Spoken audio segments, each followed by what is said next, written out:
Welcome back guys. आज हम start करने वाले हैं टॉपिक टाइप्स ऑफ कॉन्ट्रैक्ट्स या kinds of contracts. Chapter number 1 essentials of a valid contract में हम लास्ट स्टेज पर हैं, जिसमें हम कितने तरह के कॉन्ट्रैक्ट्स की क्लासिफिकेशन हो सकती है वो पढ़ेंगे। यहाँ पे मल्टीपल क्लासिफिकेशंस दी हैं, तो टेक्निकली एक कॉन्ट्रैक्ट मल्टीपल क्लासिफिकेशंस में भी आ सकता है। तो क्लासिफिकेशन के बेसिस क्या हैं वो हम पढ़ेंगे और इसके साथ इस चैप्टर को ओवर करेंगे। टॉपिक बहुत इंपॉर्टेंट है, तो चांसेस है कि क्वेश्चन यहाँ पे 1 या 2 नंबर का आ सकता है। क्लासिफिकेशन पहली जो आती है वो है types of contract on basis of creation. Contract को बनाया कैसे जा रहा है। जब दो व्यक्ति आपस में कॉन्ट्रैक्ट करते हैं तो क्या वो बातचीत करके, क्या वो उसको लिखकर इस कॉन्ट्रैक्ट को कर रहे हैं, या फिर इस कॉन्ट्रैक्ट को ना वो बात करके कर रहे हैं ना लिख के कर रहे हैं, किसी और तरीके से क्रिएट कर रहे हैं। तो पहला जो क्लासिफिकेशन है that is classification on basis of creation, यानी how the contract is formed, उसके बेसिस पे। सेकेंड क्लासिफिकेशन आती है on basis of execution and third classification है ऑन बेसिस ऑफ एनफोर्सिबिलिटी। ये जब आएगी तब हम इनको पढ़ेंगे। तो पहला क्लासिफिकेशन स्टार्ट करता है कि कॉन्ट्रैक्ट कैसे फॉर्म होता है, कैसे बनाया जाता है। तो यहाँ पे एक एग्जाम्पल लेते हैं कि X ने सेल करा है, सेल करने का ऑफर दिया है Y को, एंड Y ने उसको एक्सेप्ट कर लिया है फोन के थ्रू। तो यहाँ पे जो लेटर के थ्रू ऑफर दिया गया वो शब्दों में था और सामने वाले व्यक्ति ने उसको टेलीफोन अगेन शब्दों से ही बोलकर एक्सेप्ट कर लिया। तो ये पूरा कॉन्ट्रैक्ट जो है ये एक एक्सप्रेस कॉन्ट्रैक्ट है, जिसमें सारी शर्तें प्रॉपर्ली एक्सप्रेस्ड हैं शब्दों के अंदर। अब शब्दों में कोई चीज कैसे एक्सप्रेस्ड होती है, आइदर वो बोलकर होती है या लिखित में होती है।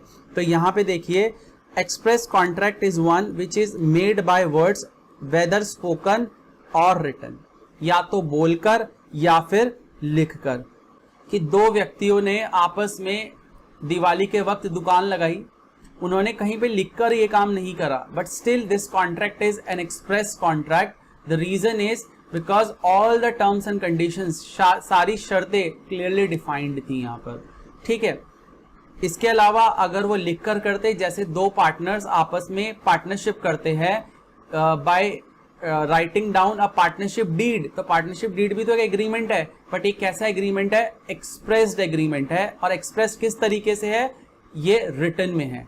तो रिटन एंड ओरल दोनों सेम कैटेगरी में है, जहां पे कॉन्ट्रैक्ट्स एंटर करते वक्त शब्दों को एक्सप्रेस किया गया। ठीक है, इसके अलावा दूसरी कैटेगरी आती है इम्प्लाइड। इम्प्लाइड का मतलब होता है जहां उसके मीनिंग को इम्प्लाई किया जाएगा। इम्प्लाई किया जाएगा मतलब जहां पे उसका मतलब निकाला जाएगा। कैसे निकाला जाएगा कि पार्टी कैसे कॉन्ट्रैक्ट में आई, पार्टीज का क्या इंटेंशन था, उन सब चीजों को लेकर। An implied contract is the one which is made otherwise by words, words के अलावा इसको एंटर किया गया, क्योंकि वर्ड्स में कर लोगे चाहे बोलकर चाहे लिखकर तो वो एक्सप्रेस कॉन्ट्रैक्ट हो जाएगा। आपने वर्ड्स के अलावा इसको एंटर किया कॉन्ट्रैक्ट को। इट इज इन्फर्ड मतलब यहाँ पे meaning of terms is taken out of conduct of parties कैसे काम कर रही है उससे उसका मतलब निकाला जाएगा। अभी बहुत इजीली मैं इसका एग्जांपल कोट करता हूं। देखो, एक्स एक बस चलाता था, ट्रांसपोर्ट कंपनी थी उसकी, वो बस चलाता था एक रूट के ऊपर, let's say from Haridwar to Delhi. उसके बाद एक व्यक्ति है जो कहाँ खड़ा है, बस स्टॉप पर खड़ा है।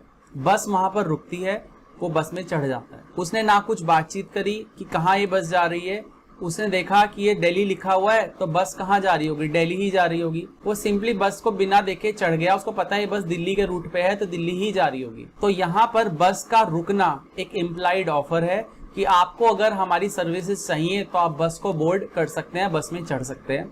उसी में से एक पैसेंजर उस बस में चढ़ जाता है बिना कुछ बोले। उसने हाथ दिया, यानी उसने बस को रुकवाया और वो चढ़ गया।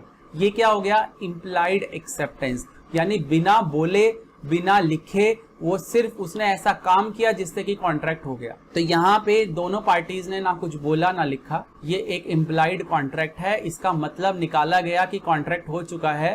कैसे, पार्टी के कंडक्ट से, बस का रुकना, पैसेंजर का चढ़ना, ये अपने आप में एक कंडक्ट है जिससे कॉन्ट्रैक्ट हो चुका है।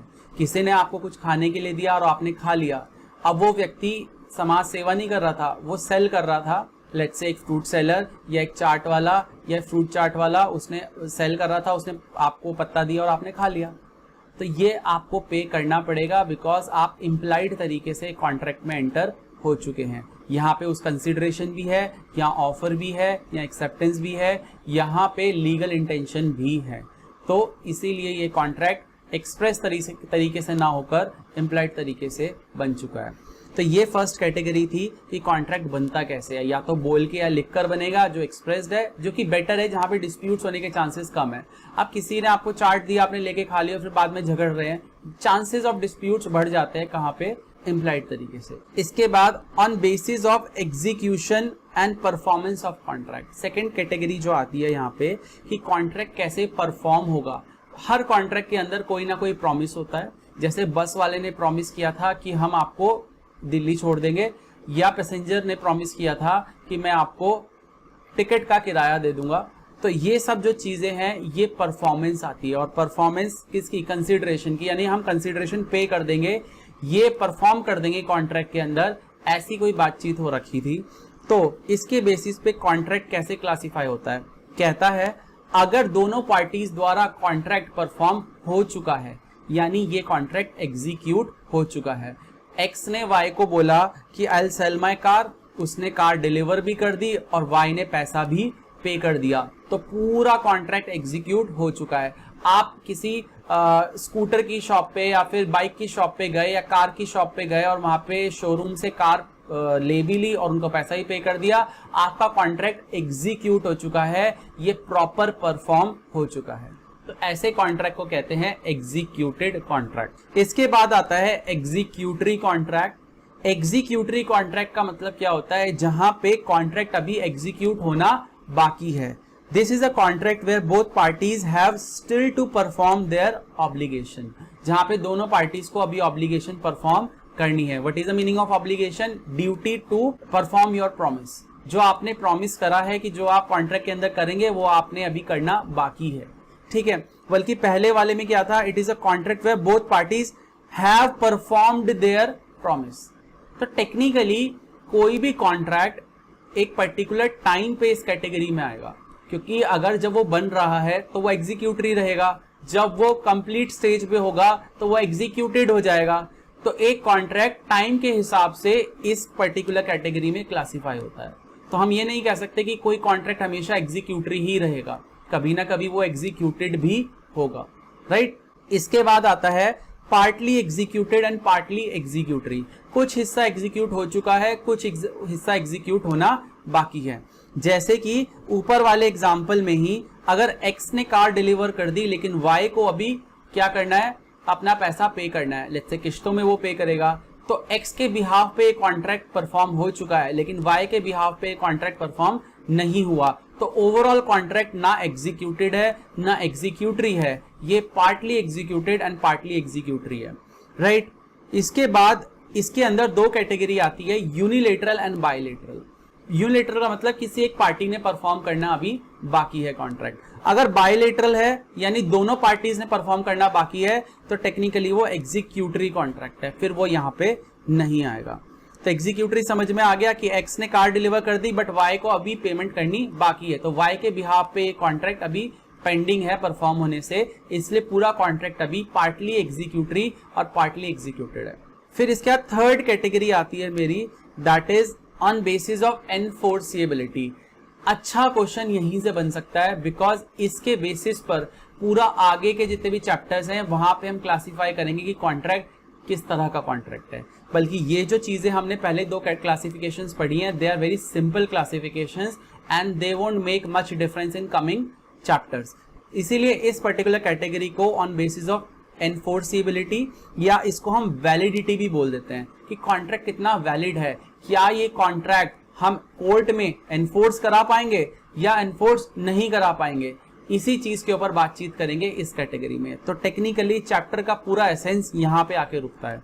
तो एनफोर्सिबिलिटी या वैलिडिटी के बेसिस पे पहला कॉन्ट्रैक्ट आता है वैलिड कॉन्ट्रैक्ट। वैलिड कॉन्ट्रैक्ट वो कॉन्ट्रैक्ट है जिसके अंदर सेक्शन 10 के अंदर दी गई सारी कंडीशंस फुलफिल होती हैं, सारे एसेंशियल्स उसके अंदर है, उसके अंदर प्रॉपर ऑफर भी है, प्रॉपर का मतलब क्या बताया था मैंने कि प्रॉपरली कम्युनिकेटेड भी है, इसके साथ शर्तें भी क्लियर हैं, ये सब चीजें हमने बात की थी। एक्सेप्ट भी प्रॉपरली हुआ है, यानी एब्सोल्यूट तरीके से हुआ है, अनक्वालिफाइड तरीके से, बिना किसी शर्त को लगा के आपने एक्सेप्टेंस करी है। इसके अलावा कम्युनिकेट भी हुई है एक्सेप्टेंस, और एक्सेप्टेंस उसी तरीके से हुई है जिस तरीके से मांगी गई थी, सेम मैनर में हुई है। तो ये सब चीजें हैं उसके अंदर। तो प्रॉपर ऑफर है, प्रॉपर एक्सेप्टेंस है, लीगल इंटेंशंस हैं आपके, यानी आप यहाँ पे डोमेस्टिक एग्रीमेंट के अंदर नहीं है, आप प्रॉपर इंटेंशन रख रहे हैं कॉन्ट्रैक्ट करने का। इसके साथ साथ यहाँ पे पार्टीज के पास कैपेसिटी है, आप किसी माइनर के साथ, अनसाउंड बंदे के साथ कॉन्ट्रैक्ट नहीं कर रहे, या बंदा जो डिस्क्वालीफाइड है लाइक कन्विक्ट्स एंड इंसॉल्वेंट्स, उनके साथ आप बातचीत नहीं कर रहे हैं। इसके अलावा और क्या टॉपिक्स थे कि फ्री कंसेंट पार्टीज की है, यानी पार्टीज पे कोई दबाव बनाकर कॉन्ट्रैक्ट में एंटर नहीं कराया जा रहा। तो ये सारी चीजें उसके अंदर एंड तक हैं, कॉन्ट्रैक्ट बनने से कॉन्ट्रैक्ट एग्जीक्यूट होने तक, from the point of formation of contract till the point the contract is discharge, जहां पे कॉन्ट्रैक्ट खत्म हो जाता है उस पॉइंट तक कॉन्ट्रैक्ट में ये सारी चीजें बनी रही, तो ये कॉन्ट्रैक्ट क्या हो गया, एक वैलिड कॉन्ट्रैक्ट हो गया। अगर इसके अंदर कोई भी पार्टी धोखा देती है या अपना कॉन्ट्रैक्ट परफॉर्म नहीं करती, तो पहली वाली पार्टी उसके अगेंस्ट केस फाइल करके इस कॉन्ट्रैक्ट को कोर्ट में एनफोर्स करा सकती है, which is why this contract is known as a valid contract. जैसे कि एक्स ने यहाँ पर कार डिलीवर कर दी थी एंड वाई ने इस कॉन्ट्रैक्ट के अंदर अभी पैसा पे करना पेंडिंग है, तो कार तो डिलीवर हो गई, अब कॉन्ट्रैक्ट में पैसा पे होना अभी पेंडिंग है। तो टेक्निकली ये कौन सा कॉन्ट्रैक्ट है? अगर पहली कैटेगरी में देखें तो ये एक एक्सप्रेस कॉन्ट्रैक्ट है, क्योंकि कार के पेपर्स वगैरह सेल होते हैं तो रिटर्न में होगा, तो एक्सप्रेस कॉन्ट्रैक्ट है। सेकंड कैटेगरी में देखें तो ये एक कौन सा कॉन्ट्रैक्ट है? Partly executed, partly executory. Yes, यहाँ एक तरह से हम बोल सकते हैं यूनिलेटरल ये कॉन्ट्रैक्ट में आ गया, यानी एक ही पार्टी को अपनी परफॉर्मेंस को परफॉर्म करना है। इसके बाद थर्ड कैटेगरी में आ गया ये एक वैलिड कॉन्ट्रैक्ट है, क्योंकि यहाँ पे सब शर्तें, सब चीजें सेक्शन 10 के अंदर जो एसेंशियल्स दिए थे वो सब एग्जिस्ट करते हैं, विच is why this particular contract is a valid contract. इसके बाद वॉइड कॉन्ट्रैक्ट। सेकेंड कॉन्ट्रैक्ट ऐसा कॉन्ट्रैक्ट है जब बना था तब तो वैलिड था, लेकिन जब वो खत्म होने की कगार पे आया या बीच में कहीं पे उसमें से एक एसेंशियल मिसिंग हो गया। मिसिंग हो गया कैसे? जैसे एक्स ने ऑफर किया था वाई को कि I will sell you plastic, उस वक्त प्लास्टिक लीगल थी, इलीगल नहीं थी, लेकिन जब इसने पैसा डिलीवर कर दिया पर प्लास्टिक अभी क्या है, पेंडिंग है। अब क्या हुआ, कॉन्ट्रैक्ट बनते वक्त तो वैलिड था, लेकिन बाद में प्लास्टिक क्या हो गई, बैन हो गई। और मैंने आपको बताया था कि कंसीडरेशन या पर्पस, ऑब्जेक्ट लॉफुल होने चाहिए। दो ही चीजें लॉफुल बताई थी, एक तो कंसीडरेशन, एक आपका ऑब्जेक्ट, दोनों ही यहाँ पे गलत हैं। आपका पर्पस अब यहाँ पे अनलॉफुल हो चुका है क्योंकि प्लास्टिक बैन हो चुकी है, या जो आप प्लास्टिक सेल करने वाले थे वो कंसीडरेशन अनलॉफुल हो चुकी है। तो अनलॉफुल का मतलब अब वो एग्जीक्यूट नहीं हो पाएगी या वो एनफोर्स नहीं हो पाएगी, यानी कल को अगर मिस्टर एक्स यहाँ पे प्लास्टिक डिलीवर नहीं करते तो क्या वाई उसके अगेंस्ट कोई एक्शन ले सकता है? नो, बिकॉज ये कॉन्ट्रैक्ट अब वॉइड हो चुका है, खाली हो चुका है। इसमें से अचानक से एक एसेंशियल मिसिंग चला गया।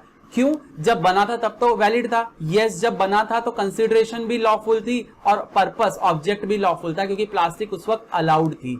लेकिन अब कॉन्ट्रैक्ट के बनने के बाद ये चीज डिसअलाउ हो चुकी है, तो ऐसे केस में कॉन्ट्रैक्ट वॉइड हो चुका है।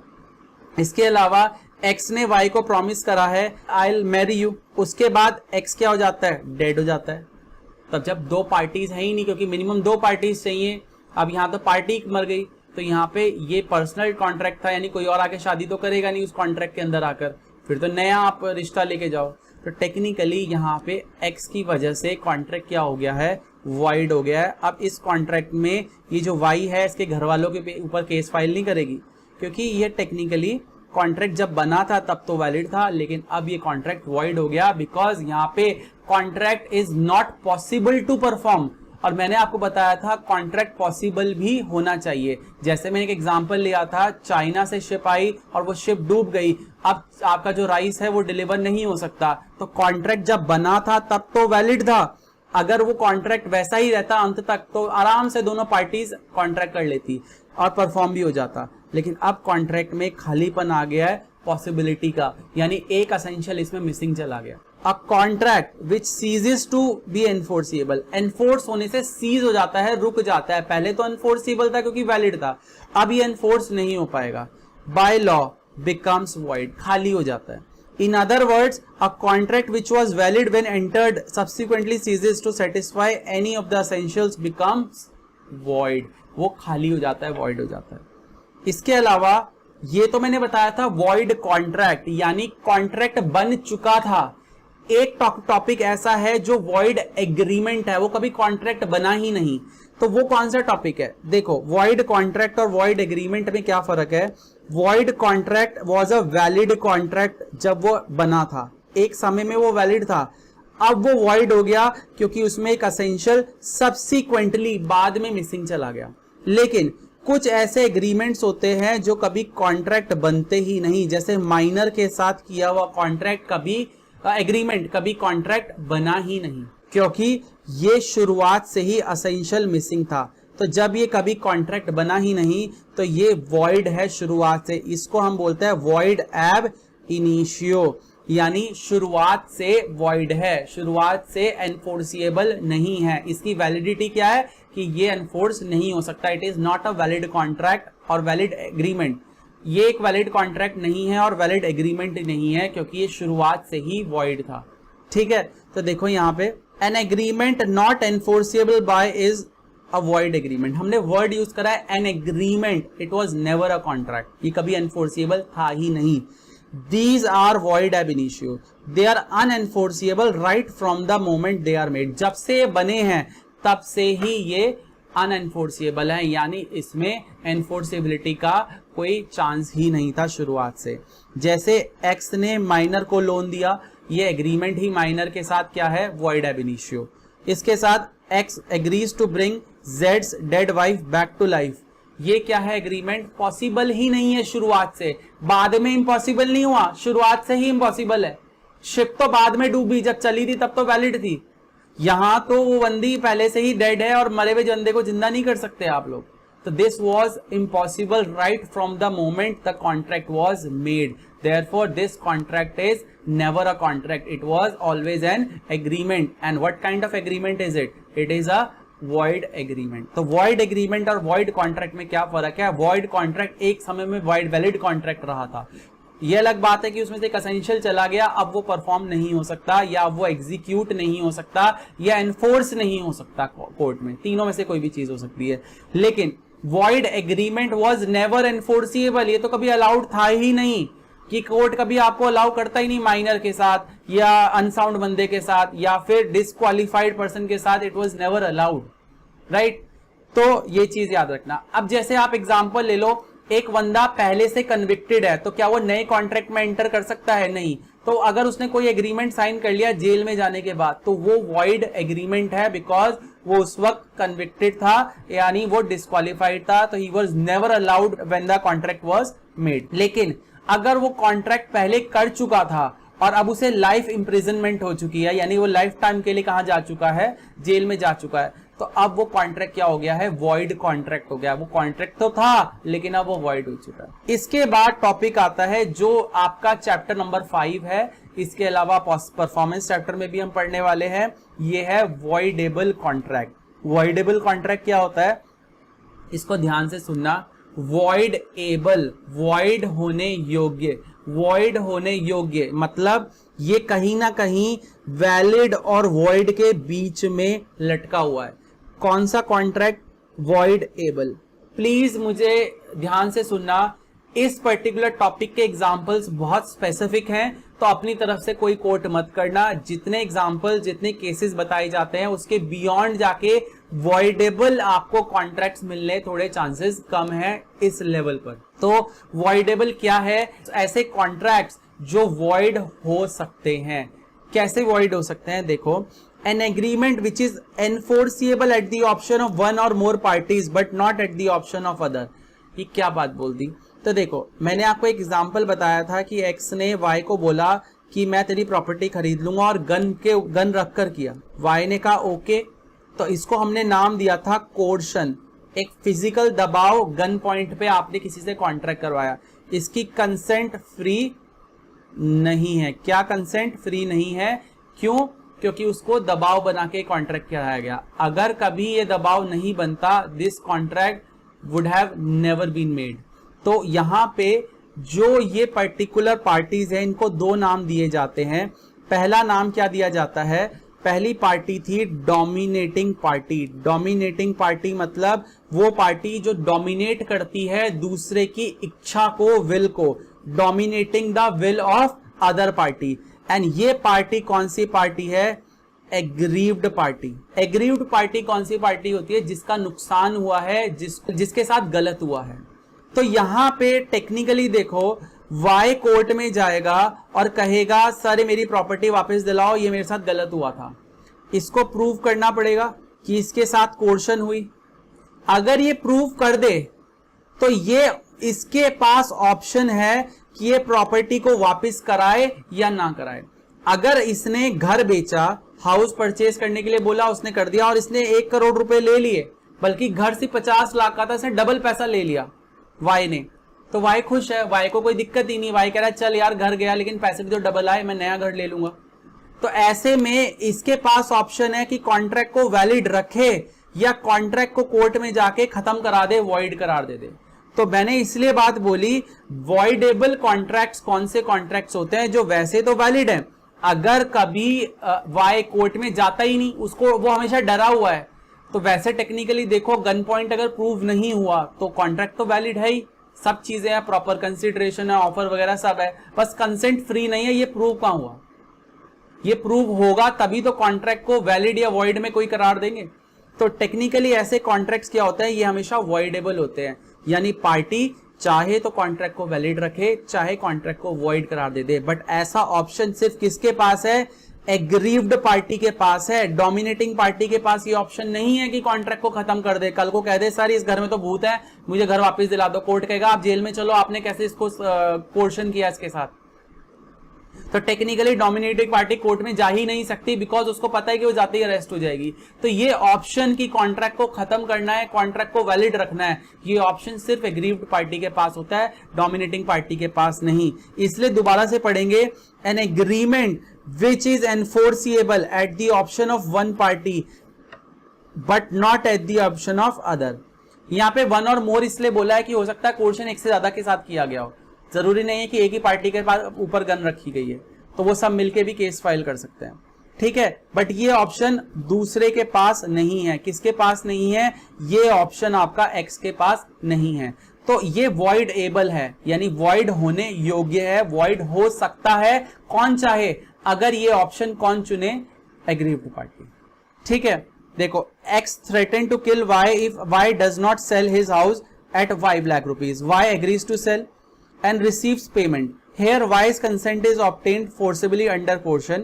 Y is an aggrieved party. Y यहाँ पे aggrieved party है, उसके साथ गलत हुआ है। So it is up to Y's will. अगर Y चाहे तो उसको अवॉइड कर सकता है और कॉन्ट्रैक्ट को वॉइड करार दे सकता है कि मेरी प्रॉपर्टी वापस कराओ, अदरवाइज वो चुप भी रह सकता है और कॉन्ट्रैक्ट को वैलिड रख सकता है। ऐसे केस में कभी भी X उसकी प्रॉपर्टी को वापस नहीं करेगा और पैसा भी वापस नहीं लेगा। हाँ, याद रखना, अगर यहाँ पे एग्रीव्ड पार्टी अपना घर वापस लेती है तो उसको पैसा भी वापस करना पड़ेगा, वो 1 करोड़ रुपए, यानी उसको बेनिफिट्स जो लिए गए थे वो रिस्टोर करने पड़ेंगे, नहीं तो आपने उल्टा क्वेश्चन नहीं कर दिया उसके ऊपर। देखो ये बात लिखी है, remember if aggrieved party chooses to avoid the contract, यानी कॉन्ट्रैक्ट को वॉइड करार दे देती है, it must restore benefits to the other party. जो 1 करोड़ रुपए उसको बेनिफिट्स के तौर पर मिले हैं वो रिस्टोर करे, तभी तो तेरा घर वापस मिलेगा, ठीक है। तो अगर वाई कॉन्ट्रैक्ट को अवॉइड करता है तो उसको पेमेंट वापस करनी पड़ेगी एक्स की। इसके बाद आता है इलीगल एग्रीमेंट्स। अगेन टॉपिक आया एग्रीमेंट्स। एग्रीमेंट का मतलब ये कभी कॉन्ट्रैक्ट था ही नहीं, ये कभी कॉन्ट्रैक्ट था ही नहीं। प्लीज इसको ध्यान से सुनना, वॉइडेबल एंड इलीगल एग्रीमेंट्स दोनों ही इंपॉर्टेंट है।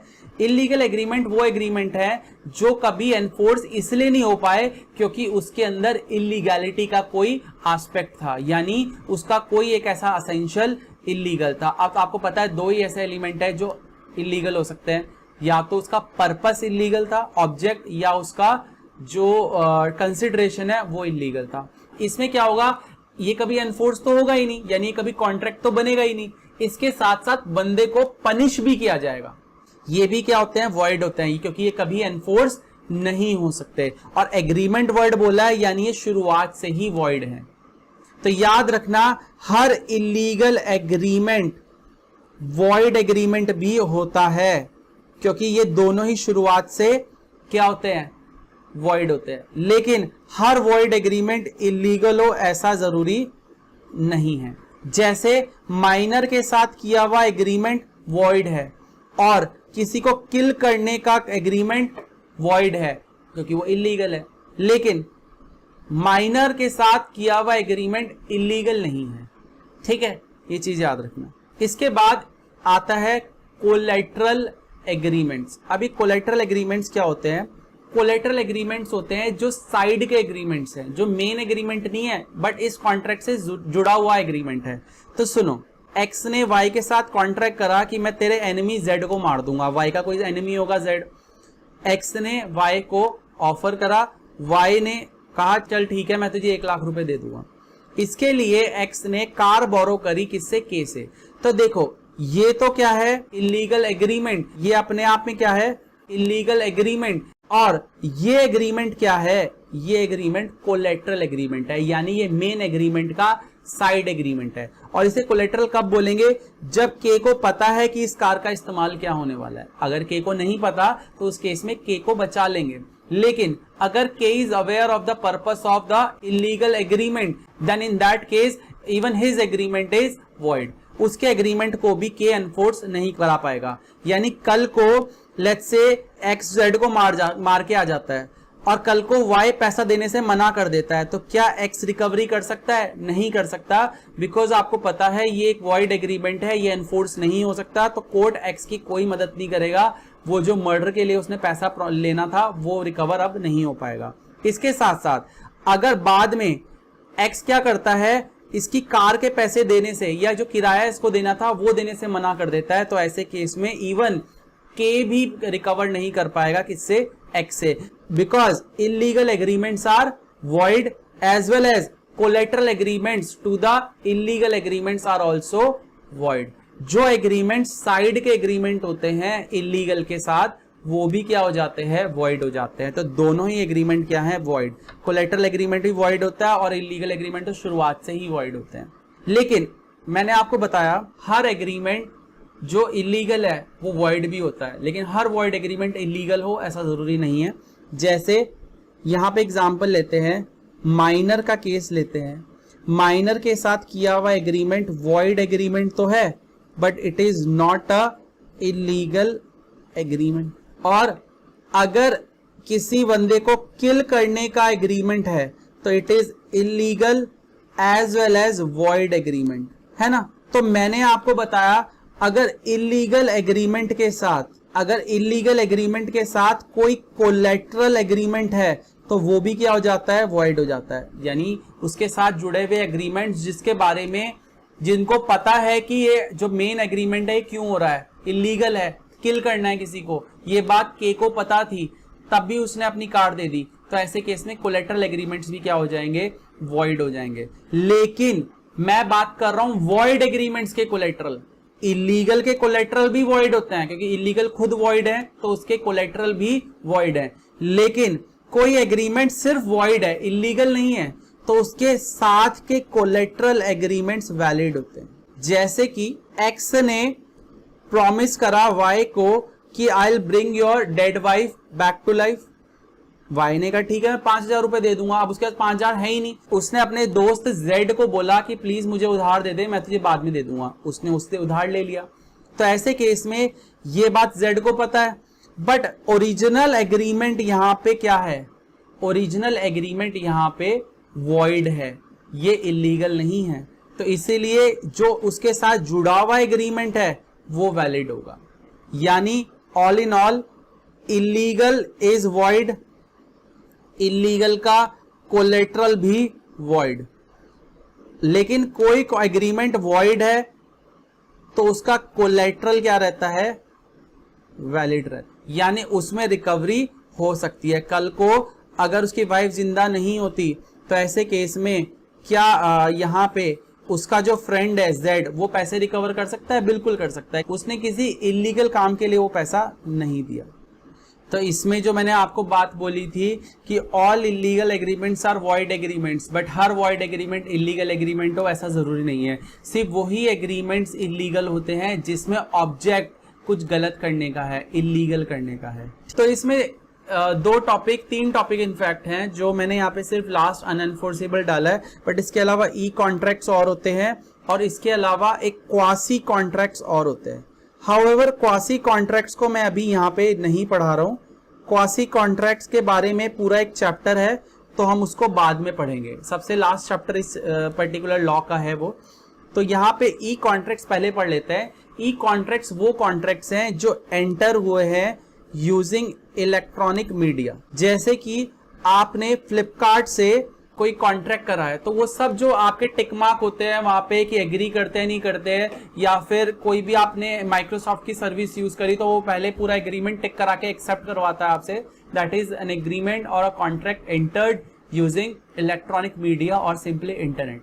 ठीक है, इसके अलावा लास्ट टॉपिक जो हमारा है that is unenforceable contract. Unenforceable contract का मतलब क्या है? ये कॉन्ट्रैक्ट एनफोर्स नहीं हो सकता। तो तुम्हारे दिमाग में आएगा इलीगल एग्रीमेंट भी एनफोर्स नहीं हो सकते, वॉइड एग्रीमेंट भी एनफोर्स नहीं हो सकते, वॉइड कॉन्ट्रैक्ट भी एनफोर्स नहीं हो सकते, तो ये क्यों नहीं एनफोर्स हो रहे हैं? एक्चुअली इतना कोई बड़ा डील नहीं है, ये कॉन्ट्रैक्ट प्रॉपर वैलिड कॉन्ट्रैक्ट है, ये एनफोर्स हो जाएंगे, बट कुछ कमियां रह गई। वो कमियां क्या है? जैसे मैंने आपको पढ़ाया था, लीगल फॉर्मेलिटी होनी चाहिए, यानी इसके अंदर कोई टेक्निकल डिफेक्ट हो गया। टेक्निकल डिफेक्ट मतलब या तो आपको कॉन्ट्रैक्ट लिखित में कराना था, आपने लिखित में नहीं कराया। अब कुछ ऐसे कॉन्ट्रैक्ट जो सिर्फ लिखित में ही हो सकते हैं, जैसे प्रॉपर्टी के कॉन्ट्रैक्ट, ये लिखित में ही होने चाहिए। इसके अलावा चेक है, लिखित में ही हो, चेक पे साइन होने चाहिए, डेट डली होनी चाहिए, ये सब चीजें बहुत जरूरी हैं। और आपने अगर ये जो लीगल फॉर्मेलिटीज हैं ये स्किप कर दी तो इसका मतलब आपका कॉन्ट्रैक्ट टेक्निकली एनफोर्स नहीं हो सकता। ये वैसे तो वैलिड है, प्रॉपर वैलिड है, और ऐसा नहीं है वॉइड हो गया। वॉइड का मतलब तो फिर तो खत्म ही हो गया, ये वॉइड नहीं हुआ, अभी फिलहाल के लिए टेम्पररी एनफोर्सिएबल नहीं हो सकता, बिकॉज इसके अंदर कोई टेक्निकल डिफेक्ट है। अब इसमें एक एग्जांपल लेते हैं, जैसे आपने पार्टनरशिप डीड लिखी, बट उसमें क्या करा, पार्टीज ने अभी तक साइन नहीं करे, तो क्या ये कॉन्ट्रैक्ट हो गया, एनफोर्स हो जाएगा? ये कोर्ट में लेके जाओगे तो कोर्ट कहेगा साइन कहाँ है। तो कुछ चीजें ऐसी हैं जो लीगली रिक्वायर्ड होती हैं, जैसे चेक के अंदर आपके साइन होने चाहिए, डेट डली होनी चाहिए, ये सब चीजें अगर मिसिंग है तो फिलहाल के लिए वो चेक अभी एनफोर्स नहीं हो सकता। आपको उसे एनफोर्स कराना है, उसको वैलिड करना है, तो आप उसे क्या करें, फटाफट से टेक्निकल डिफेक्ट्स को दूर करें। As soon as these technical defects are removed, यानी आपने स्टैंपिंग भी करवा ली, आपने डेट भी डलवा ली, साइन भी कर दिए, अब ये एनफोर्स हो जाएंगे। तो बहुत सारे ऐसे एग्रीमेंट्स हैं या कॉन्ट्रैक्ट्स हैं जो एनफोर्स नहीं हो सकते, कुछ तो हैं जो परमानेंटली एनफोर्स नहीं हो सकते, और कुछ जो है टेम्पररी एनफोर्स नहीं हो सकते। तो ऐसे में एक आता है अनएनफोर्सिएबल कॉन्ट्रैक्ट, कॉन्ट्रैक्ट जो वैलिड है बट एनफोर्स नहीं हो पा रहा बिकॉज उसमें कोई टेक्निकल डिफेक्ट है। With this topic is over. इसमें सिर्फ एक टॉपिक पेंडिंग था, क्वासी कॉन्ट्रैक्ट्स, वो मेरा सबसे लास्ट में आएगा। बेसिकली क्वासी कॉन्ट्रैक्ट्स होते क्या है, ये वो कॉन्ट्रैक्ट्स हैं जो वैसे तो कॉन्ट्रैक्ट नहीं होते, उसमें कोई कॉन्ट्रैक्ट का एसेंशियल नहीं होता, फिर भी कोर्ट एनफोर्स करा देता है। तो मतलब अभी तक क्या था, एसेंशियल्स थे बट एनफोर्स नहीं हो रहा था, अब एसेंशियल्स नहीं हो गए बट एनफोर्स करा देगा कोर्ट। ये कुछ चीजें ऐसी है जो थोड़ी सी कॉम्प्लिकेटेड है, इसलिए मैं यहाँ नहीं पढ़ा रहा हूँ, बट आपको कुछ बुक्स में क्वासी कॉन्ट्रैक्ट भी मिलेगा। ये चीजें हम इनके टाइम के आने पर ही पढ़ेंगे, ठीक है। तो let's keep this lecture here. With this chapter number 1 is over. Will move two questions and उसके बाद हम क्या करेंगे, इसके बाद हम नया टॉपिक स्टार्ट करेंगे, दैट इज चैप्टर नंबर 2।